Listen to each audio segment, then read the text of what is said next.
네, 안녕하세요. 품질 셰프 옥수입니다. 자, 이번 영상에서는 5가지 품질 코어 툴 중에서 FMEA에 대해서 공유 드리도록 하겠습니다. 잘 들어보세요. 자, 우선 우리 FMEA 정의에 대해서 좀 확인을 하고 갈게요. 자, FM, Failure Mode, 고장 유형이죠. 고장 모드. 자, EA는 Effective Analysis. 자, 효과적인 분석을 한다. 자, 이게 무슨 말일까요? 자, 일단은 기본적으로 고장 문제들에 대해서 고장 요인이라 하는 얘기는 자, 일단 문제들이에요, 문제. 그 문제가 뭐 설비의 트러블이 될 수도 있겠고요. 기본적으로 우리 제품의 불량들, 그리고 여러 가지 뭐 트러블들, 문제들을 다 포괄적인 로 포함을 하는 내용입니다. 자, 그런 것들을 우리가 이제 효과적인 분석을 통해서 자, 뭐를 하냐?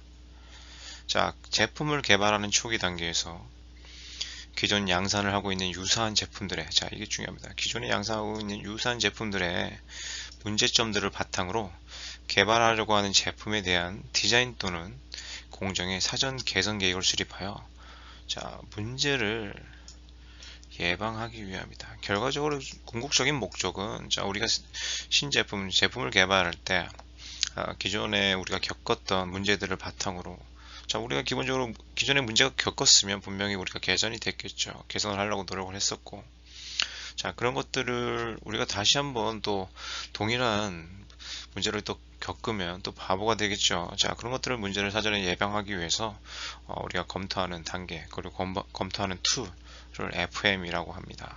FMEA 잘 기억하세요. 자, 그렇다면 이제 FM에는 우리가 보통 이제 언제 진행을 할까요? 자, 설계 개선 관점에서 진행하는 것을 우리가 DFM이라고 합니다. 자, 디자인 FME. 자, 뭐 설계의 개선 관점이란 건 무슨 얘기냐면 우리가 도면을 그릴 때 제품을 만들기 전에 우리가 설계를 하겠죠. 도면을 드로잉을 그릴 텐데, 자, 설계 드로잉을 그리면서 각각의 이제 제품에 대한 스펙을 집어넣고 공차를 집어넣고 그리고 관련된 뭐 중요한 내용들을 이제 집어넣겠죠. 근데 보통 우리가 이제 그 기존에 이제 좀 미흡했던 도면들을 바탕으로 그 문제점들을 개선했다면 그럼 새롭게 개발하는 제품에 대한 디자인에서는 최대한 그런 것들을 보완해서 디자인 설계가 되어야 된다는 얘기죠. 자, 공정 개선 관점에서 진행하는 것을 프로세스 FMA, 자, PFM이라고 합니다. 그리고 프로세스 FMA. 사실 뭐 디자인 FM하고 프로세스 FMA, 디자인과 프로세스 말만 이제 바라보는 우리가 관점만 다른 뿐이지 하는 의도는 똑같아요. 자, 우리가 기본적으로 대량 생산하기 위해서 공정을 셋업하겠죠. 기존에 우리가 유사한 제품을 계속 대량 생산을 하고 있는 과정에서 우리가 겪었던 그리고 지금도 겪고 있는 문제점들을 최대한 리스크를 낮추기 위해서 검토해서 개선을 시키는 과정을 프로세스 FM이라고 합니다. 자, 뭐 언제 한다고요? 일단 기본적으로 개발 초기 때 하는 거예요. 개발 초기 때 해야지 우리가 진짜 개발 단계에서 좋은 제품을 개발할 수 있겠죠. 자, 어디서요? 디자인과 그리고 공정에서. 보통 디자인은 이제 R&D 쪽에서 속해 있고 공정 기술은 이제 공정은 이제 공정 기술이나 생산 기술 그리고 제조 관련된 곳에서 진행을 합니다. 추가적으로 우리가 이제 요거는 좀 기억해 둘 필요도 좋을 것 같아요. 자, 리버스 FM이라는 용어도 있어요. 기본적으로 우리가 최종 개발 단계에서 보통 우리가 이제 FM에는 여기 개발 초기에 한다고 그랬죠. 근데 보통 이렇게 개발 초기 때 이렇게 서류만 작성해 놓고 이제 나중에는 이제 신경을 안 쓰는 경우들이 대부분이에요, 사실. 진짜 우리가 이제 품질 관리를 제대로 한다고 한다면 최종 개발 단계 우리가 승인 바로 직전에 다시 한번 FM을 들여다보고 문제점들을 계속 이제 업데이트를 하는 거죠. 자, 그래서 우리가 리버스란 말을 붙여 있어요. 자, 거꾸로 다시 돌아가서 앞으로 가서 FM을 다시 점검한다. 자, 최종 개발 단계에서 시작해서 양산 때도 분명히 문제가 발생합니다. 특히 이제 초도 양산을 이제 시작하기 초기 시절에는 불량들이나 여러 가지 문제들이 제일 많이 나와요. 사실 그때가 아주 이제 이 리버스 FM을 하기에는 가장 적기라는 거죠. 자, 이런 리버스 FM인 개념을 토대로 우리가 진짜 엔지니어링 마인드를 바탕으로 이제 진행을 한다면 진짜 강건한 설계, 강건한 공정 기술을 가질 수 있습니다. 자, 그럼 FME는 어떻게 진행이 될까요? 아주 좀 복잡하기도 하고 각각의 이제 여러 가지 포맷을 FME 템플릿을 사용해서 진행을 하긴 하는데, 자, 이런 부분들은 좀 별도로 제가 FME 심화 과정을 통해서 영상을 다시 만들 테니까 이번 영상에서는 간단하게 그 핵심적인 개념만 좀 이해하시면 될 것 같아요. 자, 일단 기본적으로 모두 함께 해야 돼요.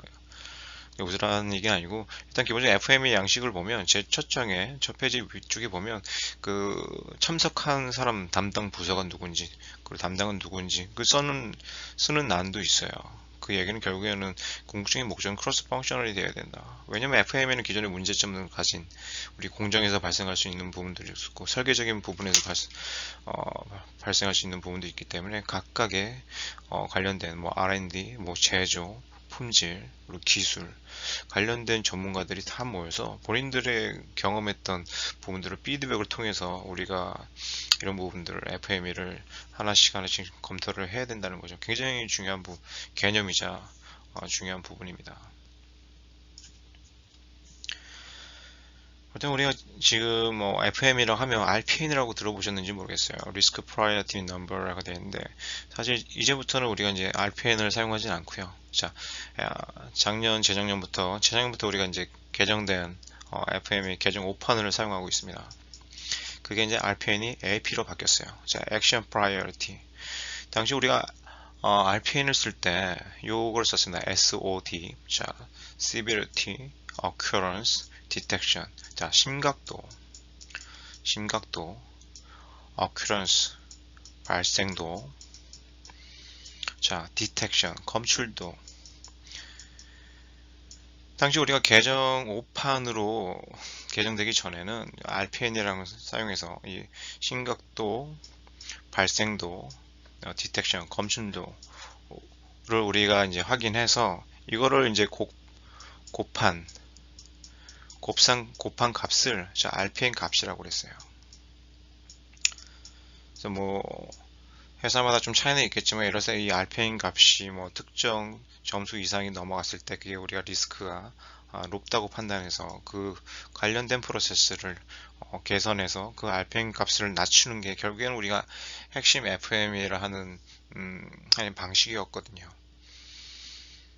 그런데 일단은 지금은 이제 RPN을 우리가 안 쓴다고 했죠. 하지만 이제 SOD, Severity Occurrence Detection 이런 개념은 그대로 사용하고 있어요. AP에서도요.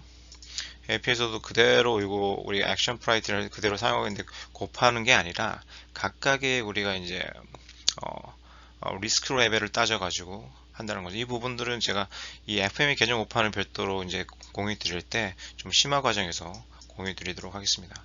자, 이 정도까지만 알고 계시면 될 것 같아요. 지금은 FME 개정 5판을 우리가 사용을 하고 있고, RPN을 사용하는 게 아니라 액션 프라이어리티, AP를 사용하고 있다. AP에서도 마찬가지로 Severity, Occurrence, Detection을 이런 개념을 그대로 사용하고 있고, 이걸 곱한 값을 하는 게 아니라 수준의 레벨을 따져가지고 우리가 리스크를 판단을 한다. 그 정도까지 해가지고 FME 개정 5판에 대한 개념을 이해하시면 될 것 같아요.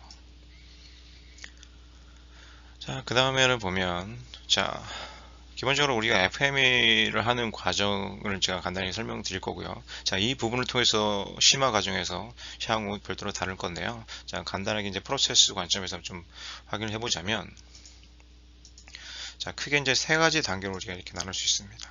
첫 번째는 이제 시스템 분석, 그리고 두 번째 실패 분석 및 위험도 완화.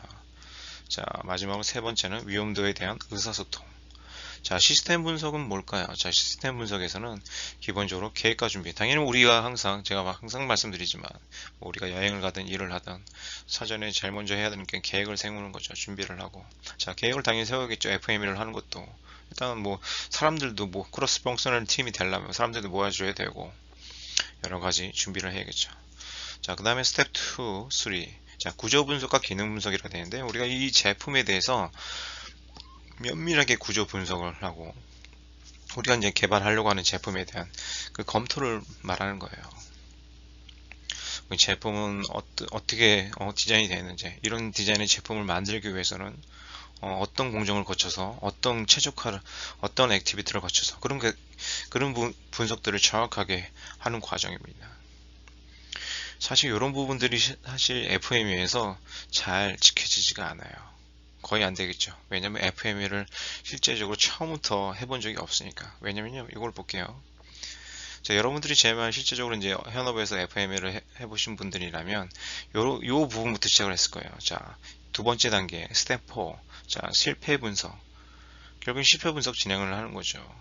왜냐면 이게 앞서 이제 구조 분석과 기능 분석 같은 경우는 이렇게 크로스 펑셔널 팀이 제대로 이루어졌을 때 사람들까지 다 모여서 논의를 하고 그런 것들이 실제로 반영이 돼서 진행이 되는데, 이런 크로스 펑셔널 운영 자체가 잘 현업에서는 이루어지지가 않는다는 거예요.